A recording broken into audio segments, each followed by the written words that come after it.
Welcome back to Epic Encounters, where we take deep dives into the gaming industry and dissect the latest developments, drama, and controversies.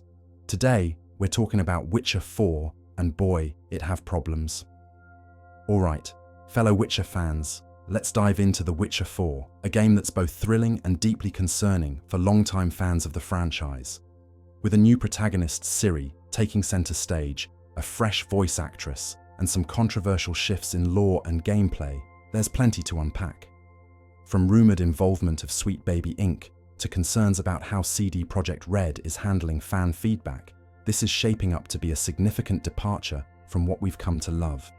So grab your silver sword and prepare for a deep dive into all things Witcher 4.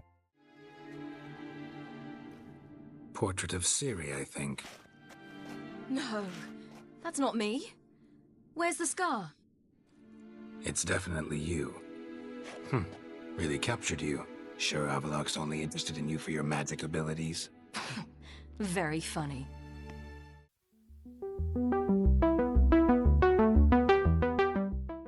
The announcement of The Witcher 4 has sent waves of excitement and apprehension throughout the gaming community. As a lifelong fan of the Witcher franchise, having played all the games and thoroughly enjoyed the journey with Geralt of Rivia, I should be thrilled about this new chapter. But instead I find myself skeptical, questioning the direction CD Projekt Red seems to be taking with this beloved series. Let's dive into everything we know, explore some major red flags, and dissect why this next installment could be a significant departure from what made the Witcher games great. Let's talk about radical shift in gameplay and lore. Fans are celebrating the cinematic trailer, but for me, it inspires caution rather than joy. Skepticism seems like the safest route here, and I'll explain why. The biggest reveal is that Ciri will take center stage as the protagonist. For those familiar with The Witcher 3, this might not come as a shock. Her role in the series was pivotal, and many theorized her story could carry the franchise forward. But Ciri as the lead introduces complications that go beyond just narrative concerns. First and foremost, CD Projekt Red appears to have canonized one specific ending of The Witcher 3, the one where Ciri becomes a Witcher. By doing so, the other endings, including her sacrifice to stop the White Frost or her ascension as Empress of Nilfgaard, are rendered obsolete. While fans might argue this choice makes logical sense, it does diminish the impact of player decisions in The Witcher 3. It's a missed opportunity to build something entirely new while respecting the branching narratives players crafted in the previous game. And then there's the glaring issue of Ciri as a Witcher. Let's talk about lore for a moment. Ciri isn't a Witcher in the traditional sense. She has elder blood coursing through her veins, granting her extraordinary abilities like interdimensional travel, teleportation, and devastating bursts of energy. These powers make her one of the most formidable characters in the Witcher universe. But here's the thing. To make her a playable protagonist in The Witcher 4, CD Projekt Red will have to severely nerf her abilities. Perhaps they'll explain this by saying that her powers were sacrificed during her fight against the White Frost. Maybe they'll claim she lost them as part of the process of becoming a Witcher. Either way, these explanations don't feel entirely plausible. Her elder blood isn't just a magical gimmick, it's part of her genetic makeup. Stripping it away doesn't align with the established lore, making any such narrative choice feel forced. And speaking of lore, here's where things get even messier. Female witches are not a thing in the Witcher universe. The trial of the grasses, the grueling process that transforms humans into witches, has never worked on females. All previous attempts resulted in death.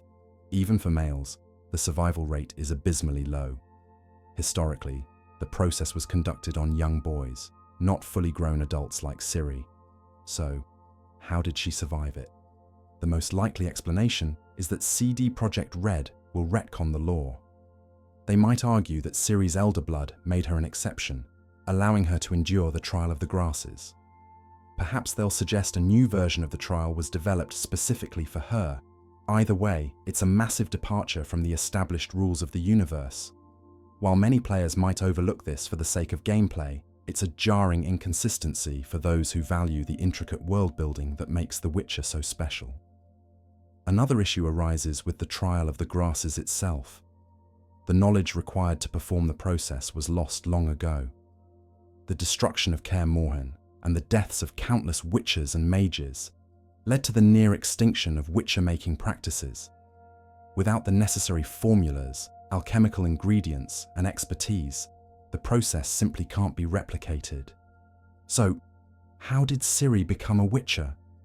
Are we to believe that someone miraculously rediscovered the lost art of witcher creation?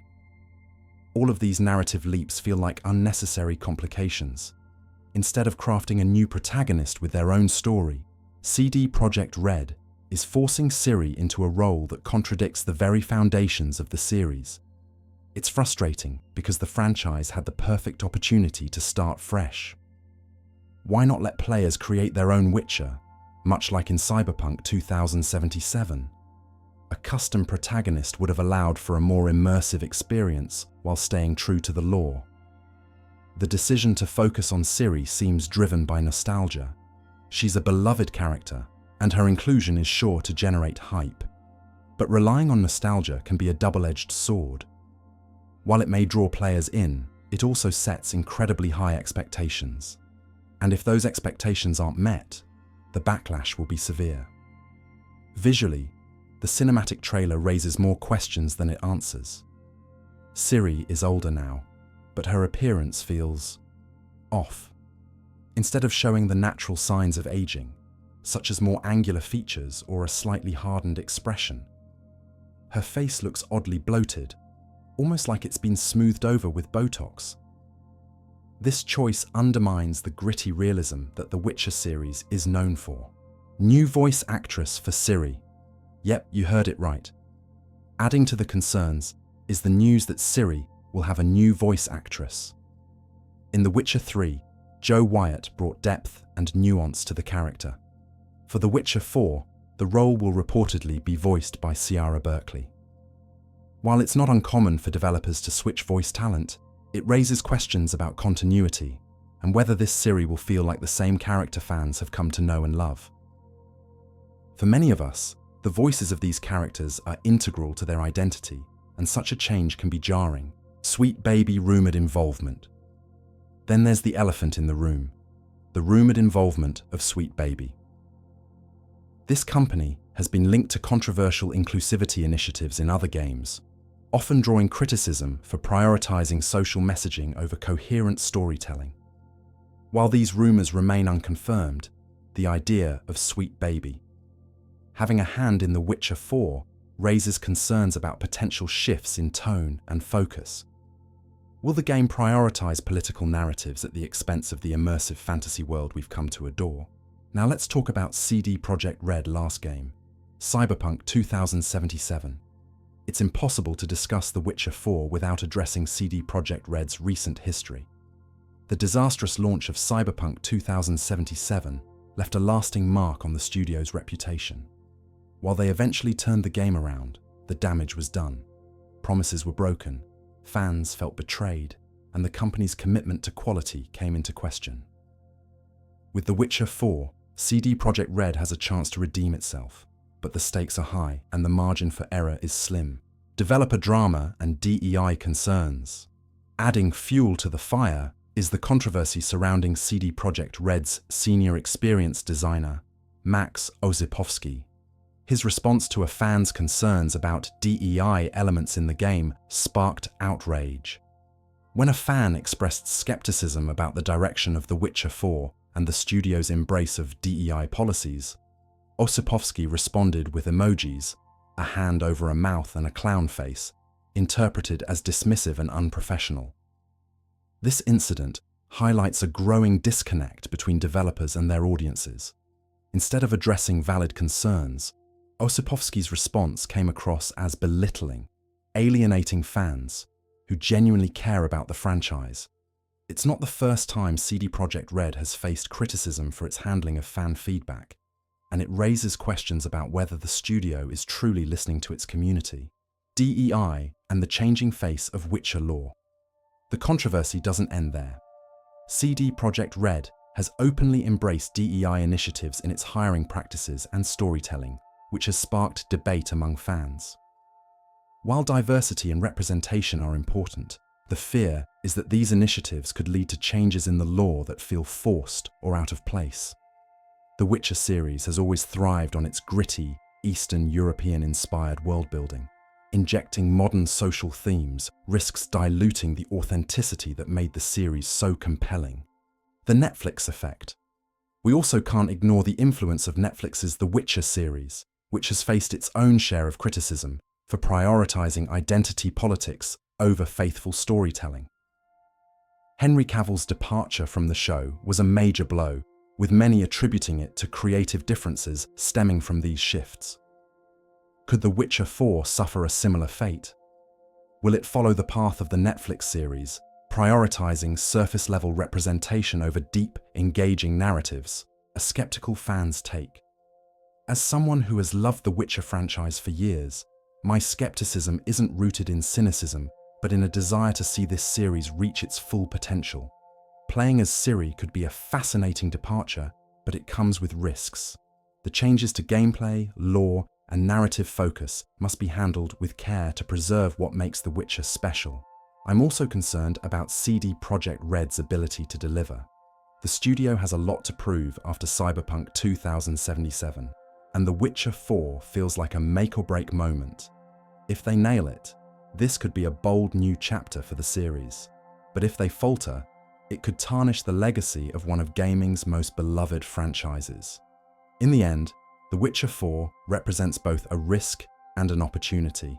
It's a chance to explore new storytelling possibilities and push the series in exciting directions.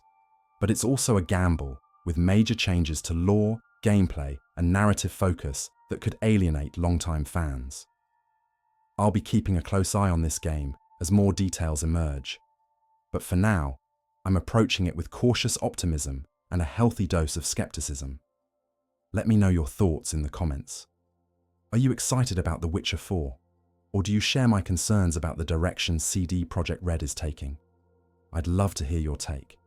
Thanks for watching, and as always, stay tuned for more updates. Until next time, take care and stay epic, fellow Witcher fans.